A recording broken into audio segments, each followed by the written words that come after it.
Financial experts agree that Nigeria's capital market possesses the potential to drive the nation's economic growth by providing the much-needed funds to bridge the country's infrastructure deficit.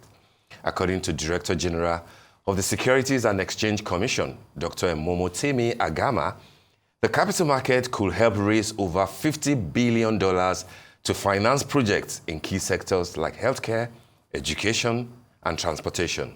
This effort aligns with President Bola Tinubu's ambitious goal of growing the Nigerian economy to $1 trillion economy. Agama stressed that collaboration between the regulators and market operators alongside greater awareness and investor education is crucial to unlocking untapped opportunities, especially in debt financing. In obvious corroboration with Agama's argument, the Chartered Institute of Stockbrokers will further explore these possibilities at its upcoming conference themed Capital Market as a Catalyst for the $1 trillion economy. Joining us this morning to discuss how Nigeria can leverage the capital market as a transformative tool for economic development, alongside other key issues impacting the nation's financial landscape, is finance expert and Managing Director, Capital Plus Limited, Oluwaseyi Odufuwa. Good morning, Mr. Odufuwa. Good to have you join us in the studio this morning. Good morning. You're welcome. Yeah. All right, let's talk $1 trillion economy. Is this just a buzzword, or is it an aspiration, or it is something achievable, particularly given how President Bola Tinubu, so much believes in it? If it is achievable, how can capital market play an important role in getting to that point for Nigerians? Okay, so sincerely, I'm a proponent of the fact that it is very much achievable. The president gave that charge that $1 trillion economy by 2030, and sincerely, in 6 years' time. In 6 years' time. So I believe strongly that it's very much achievable. If you look at the trajectory of this government, right from the one, this is a government, or the only government that has taken the bull by its horns. This is the only government that has decided to do things very differently for Nigerians to have respite at the end of the day. Yes, we believe strongly that Nigerians are going through a lot, but there's no pain without gain. And for the $1 trillion economy, presently, GDP is growing at the rate of about 3.1, 3.2%. For us to achieve, and total GDP at about $253 billion, I believe strongly that within the next 6 years, we can achieve $1 trillion economy. I believe strongly too that the GDP growth rate is quite slow. It's quite slow, but it's a great improvement from about 2.5% during the last quarter of President Muhammadu Buhari's period. So it's a significant leap, but still at that, Nigeria needs to grow at about 6% to be able to achieve a $1 trillion economy. And if you permit me, I'd like to reel out one or two reasons why I feel we can achieve it before we move into the capital market side too. Yeah. So look at, for instance, inflationary trends. Presently, inflation has dropped to about 33%, thereabout. Dropped? Yes. In the last 2 years, it's been going up from 34% to around 33+% as we speak. And the reason for the little drop is because of food inflation. Food inflation covers about 40–41% of aggregate inflation. And so if we can fight food insecurity, that's one. That's on the inflationary trend side. If inflation can drop to about 20 to 25% once we tackle food insecurity. Secondly, we can look at oil production. Oil production has stabilized to around 1.4 million barrels on a daily basis. OPEC cut is about 2 million barrels.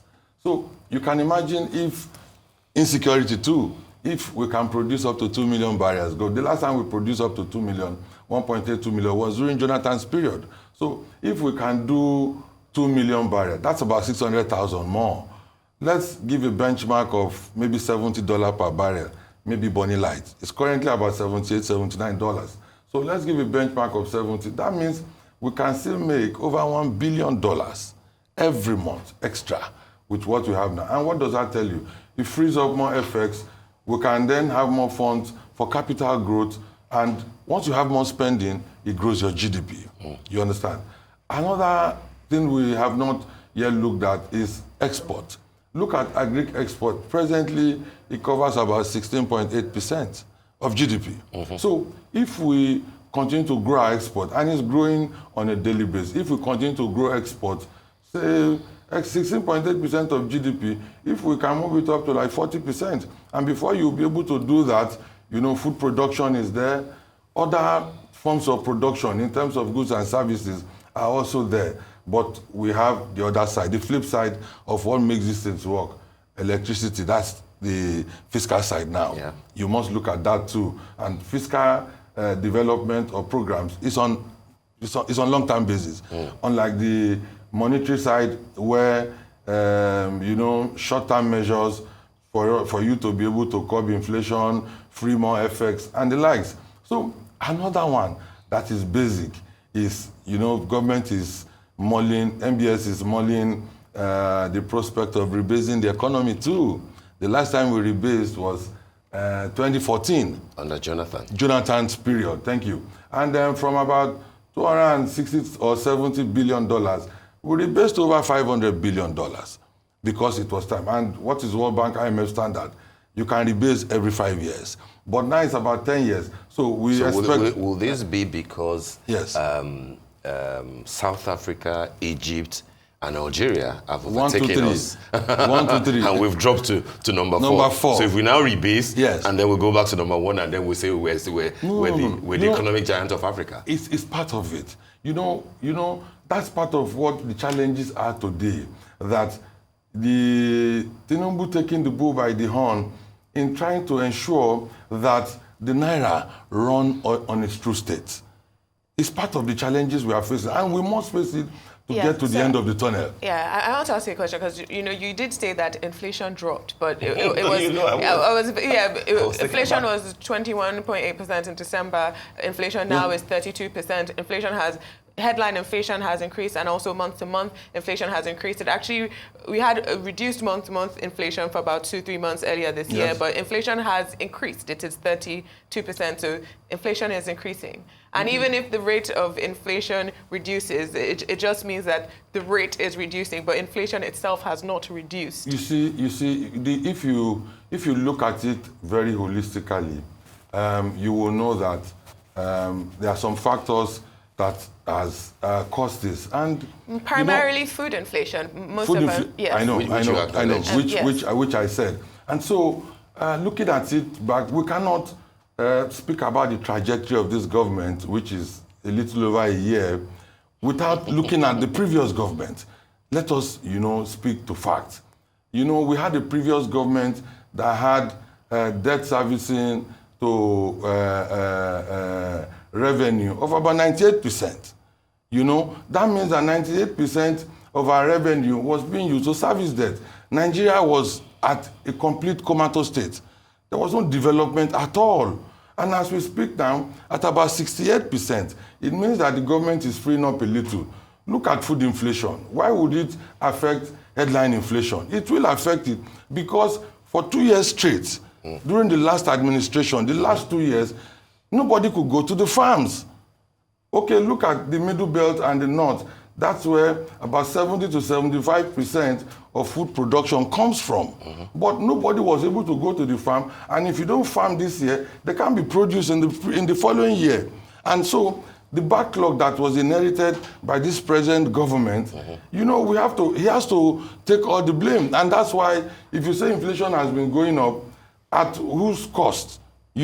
So these are all inherited economic problems from this government. That's your point. No. My point is that I'm not saying he won't take responsibility. Yeah. I'm only saying that this is a government led by Mr. President, that is taking the bull by its horns. Okay, let me give one more. Ask a question. Please go ahead. Okay, because we're talking about capital markets, and a lot of that is we'll go there. Yes, and we're also talking about bringing investment, getting capital into the country. Yeah, we'll go there. And earlier this week at the Nigerian Economic Forum or Summit, I believe the CEO of JP Morgan said that in order for Nigeria to get capital into the country, that we need to have coherent policy, particularly fiscal policy. The same thing was said at Africa Oil Week in terms of Nigeria actually getting capital in the oil and gas sector. We need to have coherent fiscal policy that invites people, that makes Nigeria more enticing. Now, you said we shouldn't focus, since we're going to focus on this administration instead of the past administration,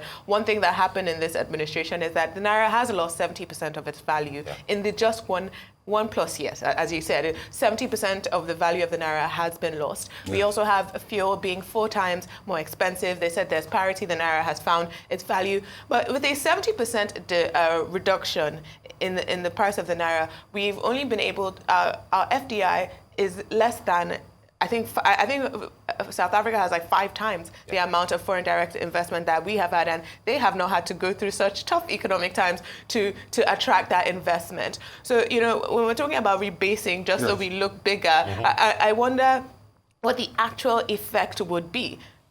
Okay, so thank you for all of those, but it will still take us back to some key facts that we need to understand. Look at the BRICS nations too. Capital imports has increased by about 189% in the first half of this year. It means that to about, I think about $400 billion to about $400 million to about 1.2 capital import. So what does that tell you? That Nigeria would always, and we are not part of BRICS yet, that Nigeria will always be a destination for business. So BRICS got 1.2. I'm just trying to clarify, BRICS or Nigeria? No. I'm talking of capital import by BRICS nations alone. Yes, so not capital Nigeria. Importation into the country in terms of goods and services, telecoms, even the banking in sector too. I'm talking of BRICS now. Yeah. So it's because it's a destination for investment. And now look at the capital market too. The capital market in the last from about 74,000 has moved to about 92 in terms of the ASI. What? No, in terms of the Osher index and the market cap. Market cap presently about $56 trillion naira. Is a significant growth. In the first 2 months of this year, the market increased by about 34%. About 34%. So, except for maybe later down the line when things started dropping, and it was because of monetary MPR rate that was increased. And then, if you look at it too, the capital market can be a catalyst for this $1 trillion economy. That's the area that I'm actually interested in. Yeah. And I'll give you examples now. Yeah. Let's look at housing deficit. Let's look at even energy deficit as we speak. Housing deficit as at end of 2023 was about 28 million units. And that's about maybe 21 trillion naira as at end of 2023. So it means that there's a gap there. Yeah. Look at energy deficit. According to World Bank, it says that about 100 million Nigerians do not have access to direct energy grid. Direct energy grid. Yes. So what does that tell you? It means that there's also room for renewable energy, by way of floating bonds, by way of coming to the capital market for derivatives, maybe issuing of securities too. The Minister of Power is even proposing regional grids, by the way. It is because of the law that Mr. President has taken to the National Assembly. Yeah. That's an enabling law too. That's part of taking the bull by the horn that I spoke about, where regions, even states, can produce and dispense directly. Those are part of what we are talking about. So it's now left for states to domesticate and see how they can produce power on their own. That's what government does. Use a specific example, because you mentioned areas where the capital market could be a catalyst. Let's use a specific example. For example, one of the 2 key road infrastructure projects of this administration will be Lagos-Calabar and the proposed Badagry-Sokoto, for example. The first one, which they have started, is the biggest ever in the country, 15 trillion. We're not sure where we are as of today as to the 1 trillion that has been released. How can capital market play a role in such a gargantuan project? Okay, so I'll give an example. If you look at the Sukuk bond that was floated several times many years ago, it goes in by kilometers. Yes. Once you understand that, okay, for instance, 1 kilometer will cost about maybe 1 billion naira, for example, you want to fund about 15 kilometers and maybe 20 kilometers, depending on the area and infrastructure, on how it's going to be towed. And all around Lagos, too, we have such funding that is already there, that is already in operation. Available. Yes, that is available. So in terms of road infrastructure, it is very, very possible. And it could go in any way, in terms of, it could be securities, it could be through bonds, it could be through derivatives, like I mentioned earlier. And so for the road infrastructure funding, that is where the private sector comes into play in terms of partnership with government. And once the strategic partnership is there, you know, with SEC being the umpire, a level playing field for all, there's no way we cannot raise it. Agama mentioned something, that about $50 billion can be raised in the market. Yes. In the last 2 months, only 6 banks, you know, in terms of recapitalization, only 6 banks raised over 1.4 trillion, fully oversubscribed. And we still have more, because it's going to come in tranches, more that will still come into play, because their deadline is 2026 for full recapitalization. And so the capital market has always been a catalyst. It's just that because, you know, traditional funding mechanisms cannot sustain the economy anymore. Traditional funding mechanisms like your budget and loans, we need to move beyond that so that private capital can come into play. International funding can come into play. Once you will know that the standards are correct and the returns are quite favorable, you know, we will get there. That's my belief. So, you know, I like that you spoke about bank recapitalization, because it seems that was one of the main things in order to get us to this $1 trillion dollar economy. Bank recapitalization was a big thing, and in my past life, when I was a capital market lawyer, I think one of the most exciting things we had was the Access Diamond merger. Now, you're talking about 6 banks being oversubscribed, but we do have way more banks in the market. Oh, sure. Do you believe that we're going to see any mergers coming up? Which, do you have any ideas, or do you think that any banks in the market that might be distressed at the moment that might be looking to merge or be acquired? Mergers and acquisitions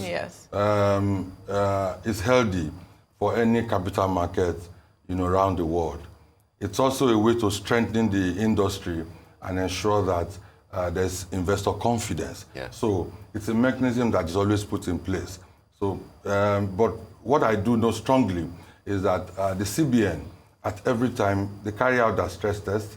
They also let us know that every bank is healthy. The beautiful thing now that Mohamed Sanusi did while he was CBN governor was to also strengthen NDIC, just to ensure that as CBN plays its part, NDIC plays its part, no bank will go distressed. Look at First Bank, look at Union Bank, look at Polaris. What did they do? At that time where there was a little bit of distress, they took over. That's CBN. They took over. CBN sacked all the directors, took over, ran it for a period of time, and encouraged investors to come in and take over. That's another form of plan. And that's why we believe strongly that no bank will go under. Rather, they'll be taken over nationally, run for a period of time, and create room for investors to come and check the books and buy them over. So for mergers and acquisitions, we believe that it's a veritable tool for sustainability. It makes this institution stronger. And, you know, recapitalization as a whole, it shows that there's a lot of appetite for the banking sector. Yes, for a bank to declare PAT of about 900 billion, yes, We know that windfall tax was part of it. We agree.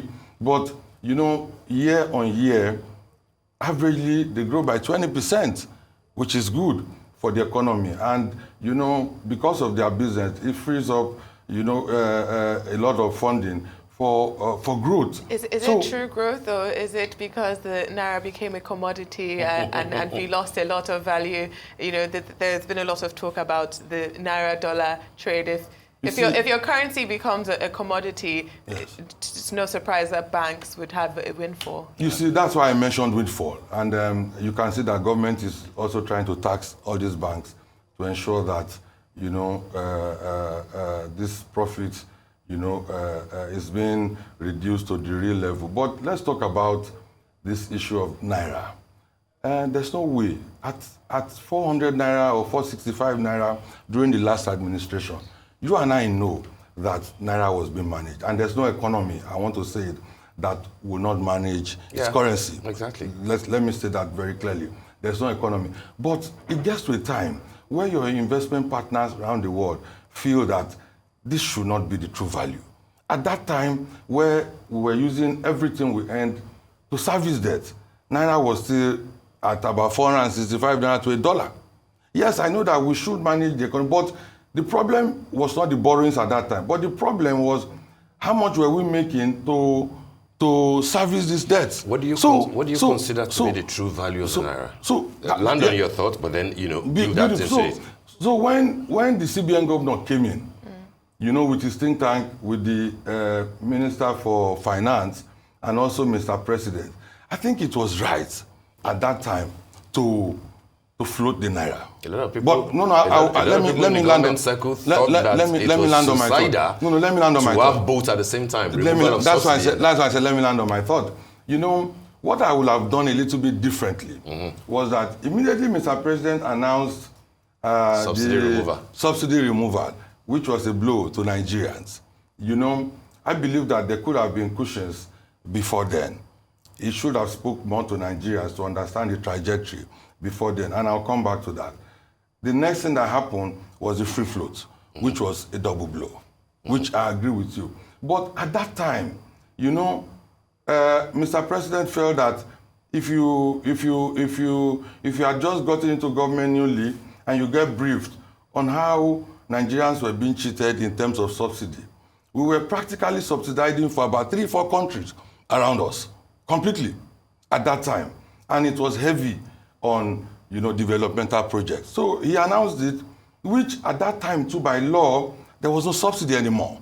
You and I know that. As of May 29, there was no subsidy according to law. But what I would have done differently at that time was to go back to National Assembly, present my MTEF, and do a staggered removal. Okay. That's what I would have done. Yeah. And before we do that, I would have created cushions, transport subsidy, healthcare subsidy, maybe energy subsidy, mother and child care support, and a little bit of things like that. Maybe I would have done that differently. And then consider a living wage for workers. Well, which he has done already. He has done that already. I'm saying that's at the time. That's at that time. You were. So I agree with you. So the second phase was to float the Naira. Your investment partner will tell you, this is not the true value of this. How can we get to the true value? Maybe we could have also staggered that float. Maybe we could have staggered it. But at the end of the day, as we speak down, you and I know that Naira has stabilized. What do you consider to be the true value of Naira? Yes, as of today? As of today, you think as of today, the current value is actually the true value.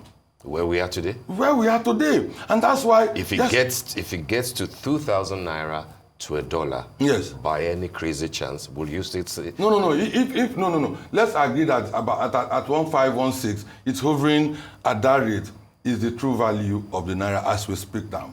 If peradventure it gets to that, and that's why fiscal policies must come into play. And fiscal policies on the long run, that is where our challenge is as Nigerians. And we need to talk about it. And most of these problems had been there. It's just that the person who decided to take the bull by the horn must carry the blame. When the World Bank Vice President came, he said that we are on the right trajectory. That's a capitalist firm. We are on the right trajectory. And that we should endure for the next 10 to 15 years. That's the way to go. I'm not saying that Nigerians should wait for 10 years. People will die. But we can take an example. Look at China. Look at Singapore. They went through the rigors, and at the end of the day, we all came out of it. I'm a Nigerian too, and I feel the pain of an average Nigerian because I'm on the street. Yes. So, but if you look at fiscal policies that we are talking about, oil production is there, agricultural produce is there, even night economy. We should also look at night economy. It's an important component of the economy. But insecurity is a bane for all of these things. Insecurity is a bane. Insecurity is a bane. And if we don't tackle it completely, insecurity in terms of oil production is a factor. Proliferating, several announcements by Mr. We're running out of time. I want to ask a question very quickly. And I would put in one name because too. you did mention Singapore. Singapore is a country of about 5 million people. In the last year, 14 million additional Nigerians entered poverty. 12 million to come. That is 3 times. To come. Yes, according to the World Bank. According to the World Bank. World Bank. Now, that 5 million is Singapore times 3, really, that have entered poverty alone in the last year alone. Since President Bola Ahmed Tinubu entered office, 3 times Singapore has entered poverty. Yeah.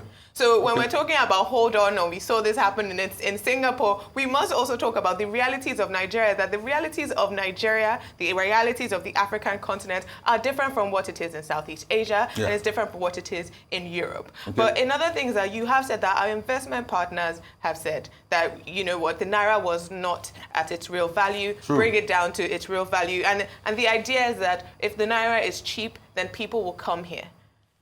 But in Q2 2024, I believe our FDI was about $29 million.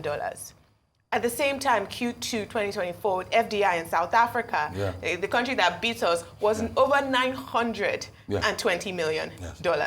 That is, the disparity is you need to answer so one huge. Question more. Okay. Yes. When Buhari was there, what were the figures? I don't need to answer the question about Buhari, because we're talking about the current administration. In Q1 is it a growth or a decline?